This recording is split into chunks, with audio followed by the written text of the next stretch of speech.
Muy buenas tardes, soy Javier Rivas. Voy a realizarle una entrevista al ingeniero Ricardo Villa Escalera, porque tiene como economista, como político, como maestro, muchas cosas que enseñarnos en estos momentos tan difíciles para el país. Gracias, ingeniero Villa Escalera, por aceptar esta entrevista. Encantado de saludarte, Javier. Muy amable por la entrevista, Bueno, Javier. a ver, ingeniero Villa, usted fue miembro del PAN en los 80s, contendió y ganó a la presidencia municipal de Puebla, pero un fraude le robó la elección. Para rematar, fue víctima de una venganza por parte del gobierno y luego, para colmo, el PAN lo expulsó. Tiempo después se unió al PRD y recientemente usted apoyó a AMLO. Entonces, cuénteme en ese orden, primero que nada, brevemente sobre su pertenencia al PAN y su experiencia para la alcaldía de Puebla. Sí, cómo no, Javier. Pues mira, en esa época, en los años 80, yo era presidente de la Cámara Textil de Puebla y Tlaxcala, una cámara importante. Entonces, me hablaron del periódico del Sol de Puebla para proponerme ser candidato a la alcaldía de Puebla. Las elecciones iban a ser el 27 de noviembre del año 83. Entonces yo ni lo pensé y dije que sí. Y bueno, en ese momento no tenía yo partido.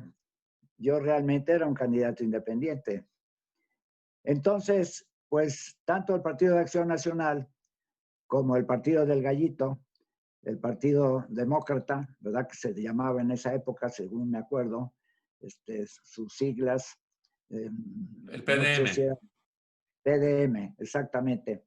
Pues los dos se acercaron a mí y bueno, yo incluso fui con el PDM, que son muy católicos y qué bueno, a Morelia, estuve ahí con ellos, platiqué con ellos, pero evidentemente el PAN era un partido mucho más fuerte, fue fundado en Puebla en el año 46, a nivel nacional fue fundado en el año 39.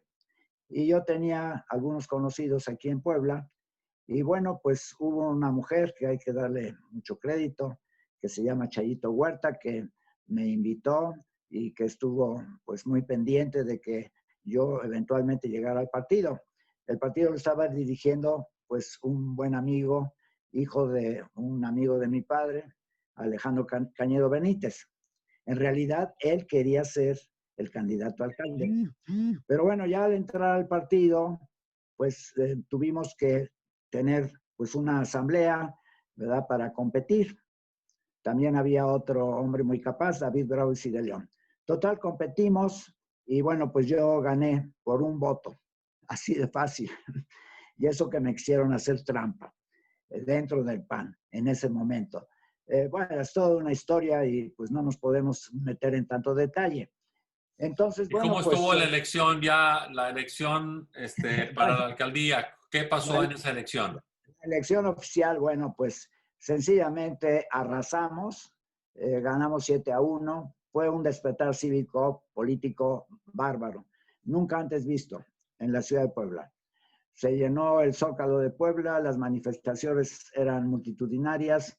Yo tuve esa gran suerte de capitanear un movimiento de una, pues podríamos decir, insurrección social, que venía del año 82, cuando López Portillo, como todos sabemos, estatizó, ¿verdad? No nacionalizó, estatizó la banca.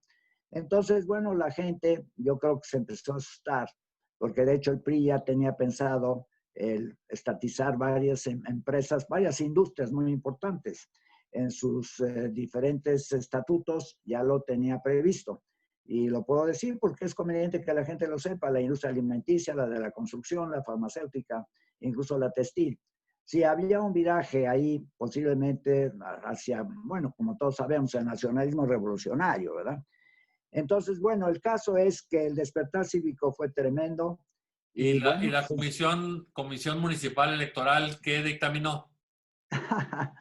Bueno, para empezar, yo como candidato no pude votar en mi urna porque estaba embarazada. Entonces, la gente al darse cuenta de eso la destruyó y la quemó. Y bueno, en esas épocas pudimos haber repuesto la urna y volver a votar, pero bueno, ya eso. Yo siempre digo que siendo yo el candidato, pues me podrían haber dejado votar libremente para que me dieran la impresión, ¿verdad? Que hubiera democracia en Puebla en este momento.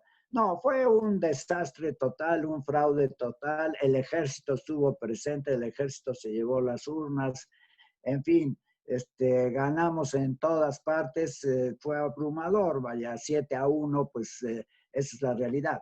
Y bueno, ¿qué sucedió? Pues que el gobernador Guillermo Jiménez Morales, ¿verdad? Que se le puede decir y públicamente, ¿verdad? Asesino de la democracia, aquí por lo menos, ¿verdad? Pues sencillamente no dio su brazo a torcer, se iba a formar un consejo municipal en el cual yo obviamente no iba a estar presente, hubo muchas, digamos, negociaciones para arriba y para abajo, pero al final de cuentas el candidato al gobernador, Jorge Murat Macluf, que todos conocimos obviamente, bueno, pues fue el que quedó de alcalde y bueno, fue una gran desilusión para la población. Creo que en el año 83 estábamos iniciando un cambio muy fuerte en México y bueno, pues no se logró en ese momento. Este fraude, yo lo viví en Puebla, estuve allá, no te conocía. Yo vi urnas quemadas que estaban embarazadas. Fue un verdadero desastre. Totalmente. Esa es la realidad. Y luego siguió el fraude patriótico todos los 80s, lo que pasó en Nuevo León en el 85, lo que pasó en Chihuahua, Durango y otros, y Sinaloa en el 86, Sí, etcétera. sí, claro. Sí, Pero me interesa que nos platiques cuáles fueron las venganzas que tuvo el sistema y a través de quién se implementaron esas venganzas.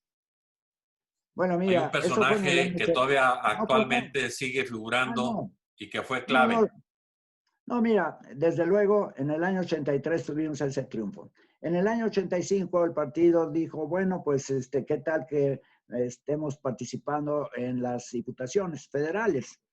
Entonces en el partido se hizo nuevamente una auscultación y se hizo una votación. Había un muchacho, Pepe Salgado, que pues declinó a mi favor.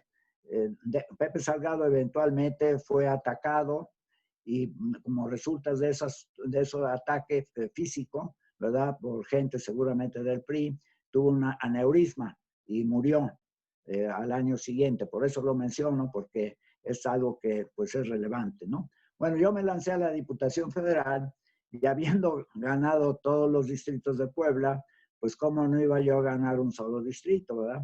Pero bueno, me hicieron de chivo los tamales y a la 1 de la mañana el Congreso de la Unión, que se autocalificaba, acuérdate, en esas épocas, Sí, claro. ellos calificaban la elección, pues ya me dieron por perdedor.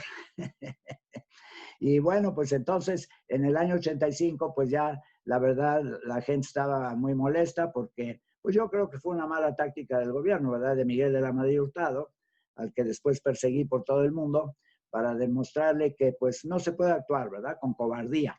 Y que en esos momentos pues debió de haber respetado la democracia. Tú te acordarás que fuimos a Estados Unidos muchas veces, a Washington y demás, a pelear el punto, porque bueno, siempre Estados Unidos es el sitio de referencia para Francisco y Madero, para Juárez, para tantos, José Vasconcelos, qué sé yo, cuántas cosas, ¿verdad? Platícame del entonces de la venganza de Bartlett. Bueno, entonces Bartlett era secretario de Gobernación y Miguel de la Madrid era presidente de la República. Nosotros teníamos una empresa muy fuerte, estábamos exportando, ¿verdad? Como todo Puebla sabe, a todo el mundo, el 100% de nuestra producción. Yo abrí el mercado en Estados Unidos, en Canadá, en Europa, Escandinavia, incluso detrás de la cortina de hierro, qué barbaridad, por todos lados, ¿no? Y bueno, pues entonces sencillamente como éramos, con la CTM era nuestro sindicato, que trabajó con nosotros desde que mi padre inició el negocio en 1935, pues nada más trabajó 50 años, 35 al 85. Y el 6 de agosto del año 85, pues nos pararon la fábrica, ¿verdad? Obviamente, pretendieron una huelga y la fueron alargando, y con las grandes leyes laborales que tenemos en México de salarios caídos, que ahora ya están restringidos a un año, ahí era a la eternidad. pues la huelga se alargó 5 años, casi nada, y bueno, no tuvo solución, y entonces los trabajadores se apoderaron de la planta, ya sabes, con los salarios caídos y demás. Creo que manejamos equivocadamente la defensa, se debió de haber ido a ver a Arsenio Farel Cubillas, y bueno, a muchas otras personas, ¿verdad? Por ejemplo, a mi suegro, que ya había Pero fallecido. condujo entonces a la quiebra y al remate de tus Sí, bienes. sí, claro, otras personas entraron y pues pagaron a los trabajadores y ya explotaron la planta los últimos 30 años y realmente lo han hecho muy bien. Y bueno, pues la huelga duró del año 85, ¿verdad? Se inició el 6 de agosto, como digo, el día que cayó la bomba de Hiroshima, y ya después terminó en el año 90. Y bueno, pues sí, para nosotros fue un descalabro total. Si hubiéramos seguido con esa planta, pues como les digo yo en plan de broma a mis amigos, yo hubiera Comprado México y ya el país sería otro. Y bueno, no solamente por eso, ¿verdad? Ahora Sino por las... platícame entonces ahora tú te sales del PAN porque hubo un proceso en contra tuya, empezaron con las Bueno, sospechas de lo de Washington que tú sí, comentaste, sí, pero no, pero dime cómo entonces tu participación en el PRD, luego fuiste al PRD. mira, hay muchas cosas intermedias. En el año 86, con la fábrica parada y Pablo Emilio Madero siendo presidente del PAN, yo fui candidato por unanimidad a gobernador, sí, por el PAN, Ah, contra correcto. Mariano Piña Olaya. Y bueno, le gané. Y le gané porque los propios priistas reconocieron años después que él no había sacado ni el 10% y le habían compuesto la elección, se la habían subido a más del 60%. Sí, sí. Entonces yo di la cara por el partido para gobernador y del 86 al 92 no encontraron a nadie en Puebla más que a tu servidor para volver a ser candidato, ¿sí? A gobernador por aclamación. ¿Y contra quién? Pues contra Manuel Bartlett Díaz. Y bueno, ahí, ¿qué fue lo que pasó? Pues que Salinas trajo a Bartlett del brazo, como decimos, ¿no? Y por la calle, toda la gente se dio cuenta que le iba a pagar los favores, ¿verdad? Del 88, y entonces, a pesar de ser un día muy bonito y demás, pues la gente ya no salió a votar y se perdió la elección. Claro, era una elección de Estado, ¿no? Esto lo oí yo en Chihuahua cuando anduve mucho tiempo de activista por toda la República. Claro. Escuché esta frase que me hizo algún ciudadano de por allá diciendo Ajá, que eh, al robarte una elección te ganan dos, te ganan la que te robaron y la siguiente, porque la gente no le gusta salir claro. a que la roben y luego Sí. ya no salen a votar. No, claro, es la pedagogía del fraude electoral. O sea, evidentemente, si tú vas y votas con mucho entusiasmo y pisotean tu voto, pues el día de mañana lo que tú dices, ¿verdad? La gente dice, ¿ya para qué salgo a votar? Pero bueno, ya sabes que también los mexicanos somos muy perseverantes y Bueno, demás. platícame, pero tenemos que ir más Sí, rápido. no, Platícame no, ya lo sé. No, brevemente como no. antecedente tu participación en el PRD. Sí, pero mira, en el año 96, después del 92, yo pretendí dirigir el PAN. Eso es muy importante a nivel nacional. ¿Y quiénes estaban ahí? Ernesto Rufo Apel y Felipe Calderón Hinojosa. Yo llegué con las 10 firmas, llegué con todo a ver a Federico Lin Altamirano. Habla Diego Fernández de Ceballos y dice, ya llegaste con 10,000 gentes y vas aquí a deshacer el partido. Allá en México estaban en Ángel Urraza, 812. Y no, Diego, le dije, no, no, no. Yo no voy a destruir el partido ni nada, ni lo voy a exhibir. Yo nada más quiero competir, voy a enriquecer la contienda y tenía yo estudiado qué debía hacer el PAN a nivel nacional, ¿sí? Y bueno, pues en total, juntaron la comisión política y me dijeron, ¿tienes credencial del PAN? No, no habíamos sido credencializados. Me dijeron, bueno, oye, mi credencial es todo lo que he hecho. Si he puesto el PAN en los cuernos de la luna, dice, no, pues no pueden competir, no puedes competir. No, no La es cierto, comisión porque el política. estatuto del PAN permitía que el presidente del PAN no fuera panista. Bueno, pues en el Pues, 96 me sacaron de la contienda. Entonces, no es que me hayan expulsado, ni mucho menos, Javier, no, no, no. Yo ya después, en el año 97, 98, después de haber ido a ver a Vicente Fox, al que le dije que iba a ser presidente de la República, allí en Moroleón, que le aventé un buen discurso y todo lo demás, bueno, pues ya vi que no había mucho campo para mí y entonces decidí salirme del partido con una carta en la prensa y todo lo demás, ¿verdad? Aquí la confusión que tienes un poquito es que cuando me acusaron del famoso Irán Contra, ¿verdad? Entonces sí hubo una reunión, y hay que decirlo, en el PAN, 11 personas querían expulsarme, 13 me pusieron un castigo político por 2 años, suprimiendo mis derechos políticos dentro del partido, ¿sí? Y los otros no asistieron, eran 30. Yo obviamente fui en ese aspecto juzgado en ausencia. Y bueno, eso fue una manipulación evidentemente de Bartlett, ¿verdad? Para pues tratar de frenarme de alguna manera con un asunto internacional, totalmente, ¿sí? Todo eso derivado de mis viajes a Washington y todo eso. Que fuimos juntos en muchas ocasiones, tú y yo. Claro, claro, por eso. Entonces, todo eso pues llevó a que yo viera que el partido pues no me tenía mucha buena voluntad y bueno, de ahí se desencadenó que haya yo salido. Bueno, en el PRD es muy sencillo, mira, Andrés Manuel era presidente del PRD a nivel nacional en el año 98, cuando yo llegué al PRD, y el actual gobernador en Puebla, Luis Miguel Barbosa Huerta, era también miembro del PRD en esa época y era presidente del partido. Entonces yo fui candidato a gobernador. Esa es la relación. Obviamente fui candidato a gobernador y Andrés Manuel vino aquí a apoyar mi campaña y fue una magnífica campaña. El PRD no era muy conocido en Puebla. Puebla, pues en general es un estado conservador. El PRD estaba inaugurando la línea de izquierda y bueno, hicimos la campaña, pero pues definitivamente el PRI y el PAN en esa época tenían una estructura mejor y bueno, Melquiades Morales Flores, que fue el candidato del PRI, fue el que ganó. Aunque yo sí puedo decirte a ti y a la audiencia que en el debate que tuvimos abierto en la Universidad Iberoamericana, pues yo les gané a él y a la representante, una mujer que apreciamos, Ana Teresa Aranda, que eventualmente fue secretaria de Desarrollo Social de Vicente Fox Quesada, ¿verdad? Entonces, ahí fue la relación directa con Andrés Manuel, y bueno, desde ahí ya pues nos hemos conocido, hemos estado en muchas reuniones, etcétera, etcétera. Incluso tú te acordarás que casi nada en el 2005 yo te hablé a Monterrey y te dije, voy a competir por la presidencia en contra de Andrés Manuel.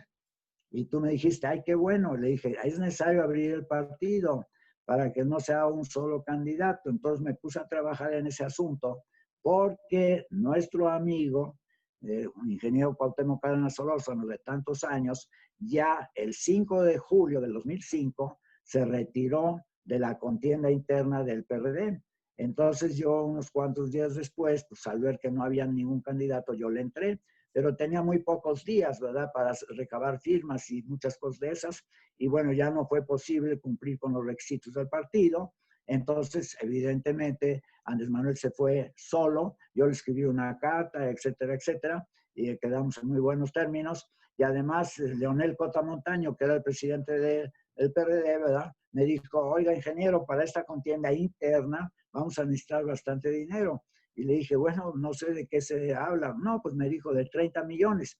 Y le dije, bueno, pues eso es responsabilidad del partido, ¿verdad? Si vamos a hacer una batalla interna democrática, pero pues, usted verá si los puede conseguir. Pero me di cuenta que tampoco el partido lo podía yo someter, ¿verdad?, a un gasto de esa naturaleza. Había que recorrer todo el país, había que competir, en fin, todo lo demás. Y bueno, entonces ya se perdió esa oportunidad en el 2005. Y bueno, ya sabemos lo que desgraciadamente le pasó a Andrés Manuel con Felipe Calderón y con Fox y todo lo demás del 2006, ¿verdad? Entonces, ya desde ahí, pues he venido en la izquierda, evidentemente. Nosotros hemos sido empresarios con responsabilidad social. Fuimos los primeros en construirle casa a los trabajadores aquí en los años 50, los primeros en distribuir utilidades, posiblemente en todo el país en los años 40, que lo hizo mi señor padre, y también en aplicar el seguro social en la empresa antes de que el seguro social funcionara en los años 30, ¿verdad? El seguro social es de los años 40, 50, ¿no? Entonces, siempre hemos tenido esa conciencia social y bueno, yo creo que también los partidos a veces ya no tienen el instrumental, ya no tienen las soluciones y lo hemos estado viendo. Yo lamento mucho, ¿verdad?, haberme salido del PAN después de 17 años. Si yo hubiera permanecido ahí, bueno, la historia del PAN hubiera sido totalmente diferente. Pero Felipe Calderón pues, obviamente tenía el partido amarrado desde mucho tiempo atrás. Su padre pues fue una persona relevante, Luis Calderón Vega, que también se salió del partido, etcétera. Y bueno, pues total, él dirigió el partido, después lo dirigió mi gran amigo Luis Felipe Bravo Mena, al que le mando saludos. Él estuvo 2 periodos, estuvo del 99 al 2002 y después se repitió ya con Fox. Entonces, bueno, pues yo ya no pude dirigir el partido y ya, pues desgraciadamente, ya pues salí. Y bueno, pues ya en la izquierda ha sido toda mi lucha. Aquí constituimos Morena el día que vino Andrés Manuel para la gran asamblea, ¿verdad? De 4,000. Fuimos allá ante notario, ya sabes que nada más se necesitan 3,000, ¿verdad? Y se hicieron más de 20 asambleas, se constituyó Morena, estuvimos en las redes, ¿verdad? El equivalente de amigos de Fox, las redes de Morena y después el partido y adelante. Y te diré una cosa, me gustaría dirigir Morena, así de fácil. Pero bueno, ya sabemos que está ahí la Jacob, está Berta Luján, está un buen amigo, Alfonso Ramírez Cuellar.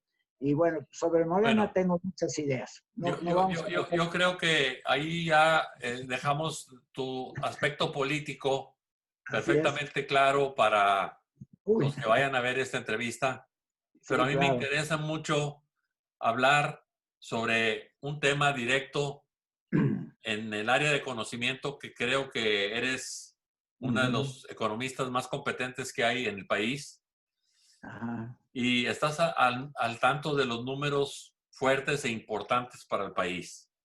sí. Eh, Bueno, pues si yo quieres, dime. quisiera que entonces me dijeras cómo fue cómo es que ves la economía en México en este momento. Sí, mira, muy rápidamente, ¿verdad? Y tengo que hablar rápido por el tiempo y demás.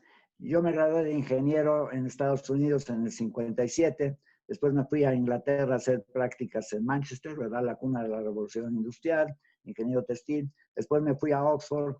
Ahí pues tuve muy buenos profesores. Uno de ellos pudo haber desbancado a John Maynard Keynes, ¿verdad? El gran economista, se llamaba John Hicks, pero bueno, le ganó Keynes escribir el libro famoso que hizo posible que el capitalismo pudiera volver por sus fueros, ¿verdad? Después de la Gran Depresión de los años 29 a 32. Y bueno, yo he estado conectado con el pensamiento económico desde esa época. Después hice una maestría en desarrollo económico en una de las universidades mejores de Estados Unidos, allá en el norte, Williams, que pues se fundó en 1700 y tantos. Y bueno, representando a México, éramos nada más 20 personas, yo representé al país, a México, en un curso de posgrado muy especializado. En fin, empecé a enseñar economía en la Universidad de Puebla en el año 64, en la Facultad de Empresas, la Facultad de Economía. Después, eventualmente, fundé la Universidad Autónoma de Puebla, donde también di economía. Fundé la facultad ahí de Ciencias Políticas, que dirigió mi esposa, porque ella es graduada de allá, de Oxford, en Ciencias Políticas. Y bueno, pues he estado conectando con el mundo de las empresas, de la economía real y de muchísimas cosas, ¿no?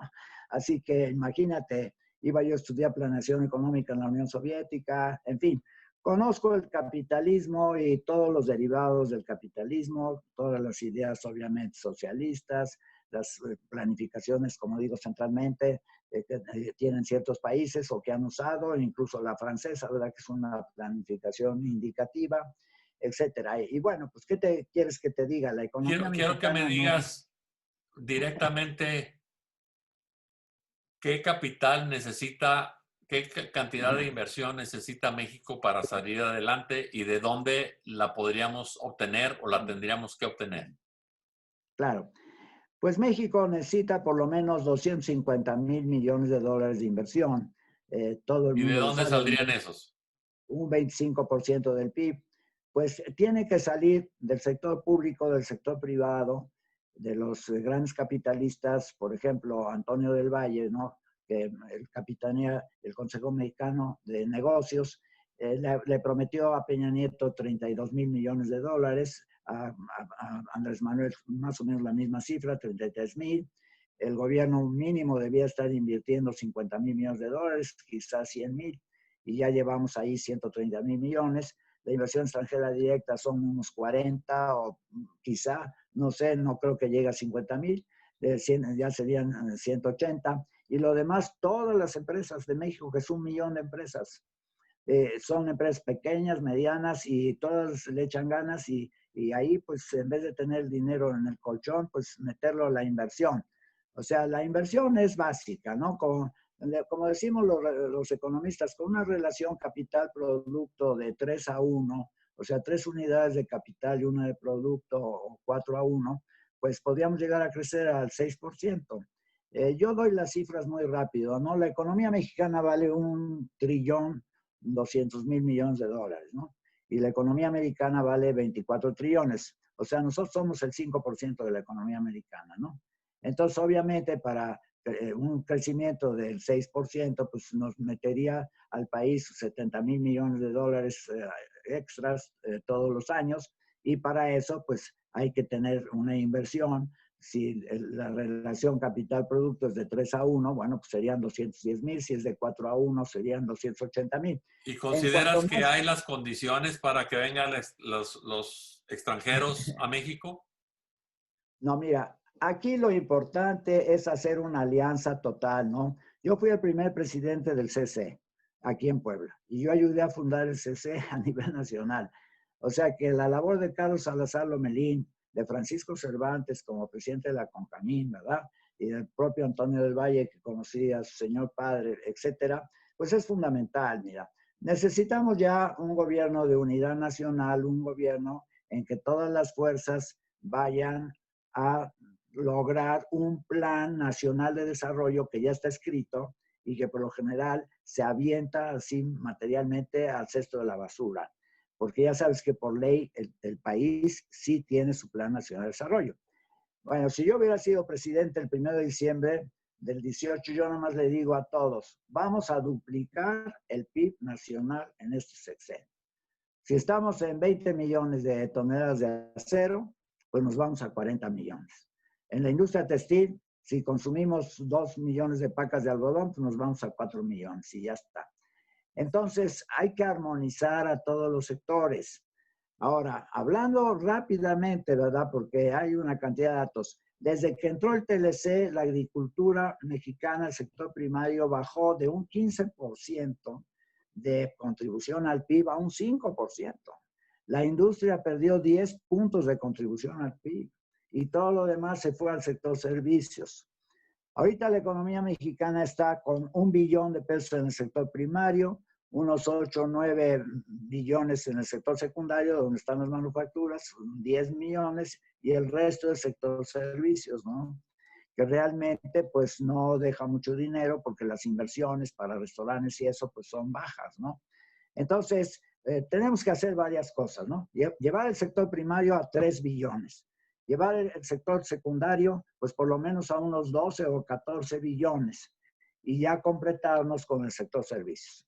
Y en cuestión de salarios, que la masa salarial de México es baja, 26% del PIB, en Estados Unidos es el 70% del PIB, pues hay que llevarla por lo menos al 40% del PIB.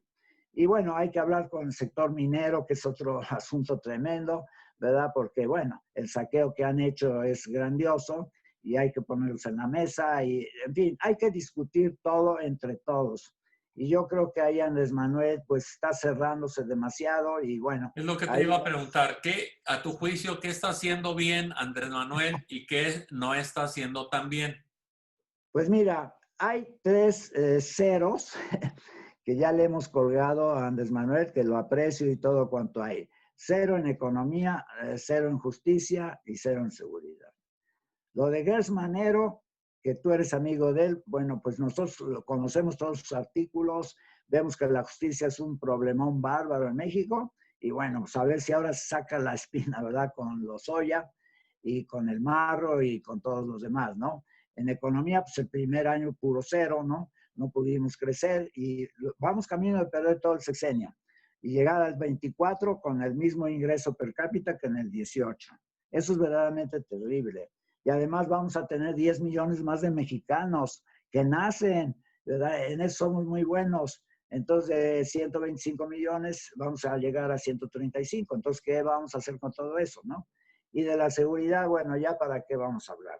Si no hay castigos ejemplares, y me atrevería yo a decir brutales, contra todo tipo de criminales, todos aquellos que pisotean la ley, que se le avisa a los mexicanos, mira, si pasas esta raya, olvídate, ya no va a haber remedio para ti. Pero no queremos hacer eso.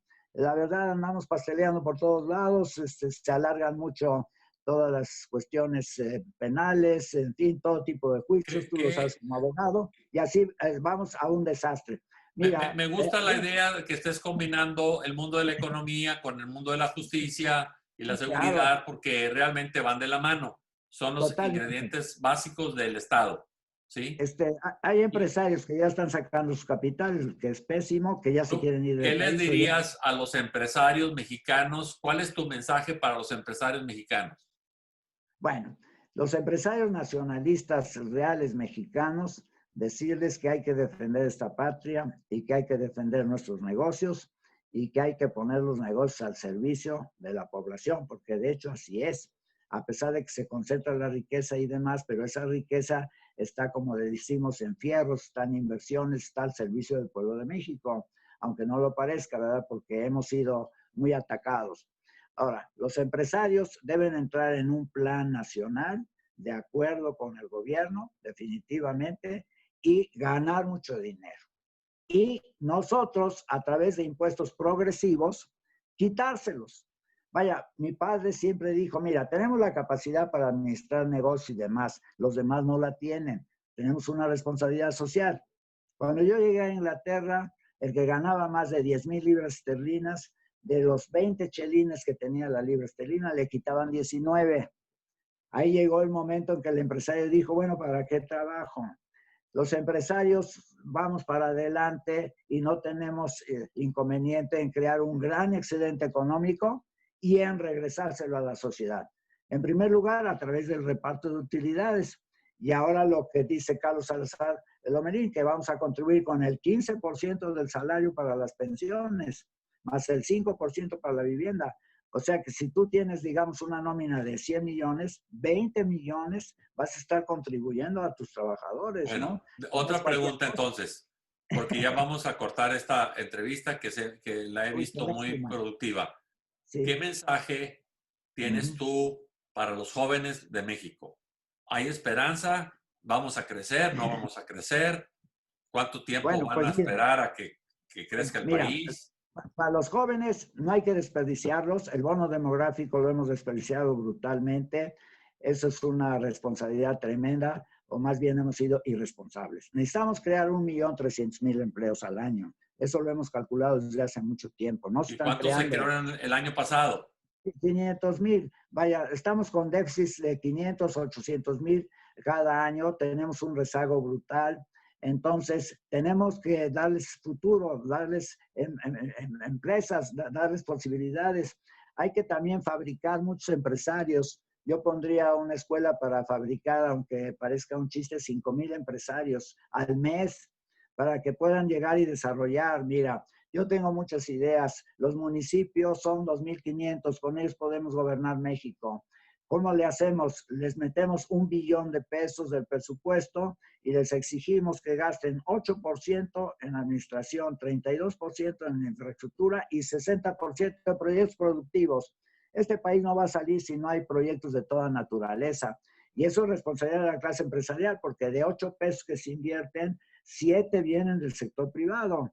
Y te acuerdas que yo pasé por todo lo de Echeverría y demás, la muerte de don Eugenio Garzada en Monterrey en el 73, el ataque que sufrieron los empresarios por parte del gobierno. Ahora hay un distanciamiento totalmente inútil. Y bueno, yo creo que debemos de hacer un pacto nacional y sacamos a México y sacamos a la juventud.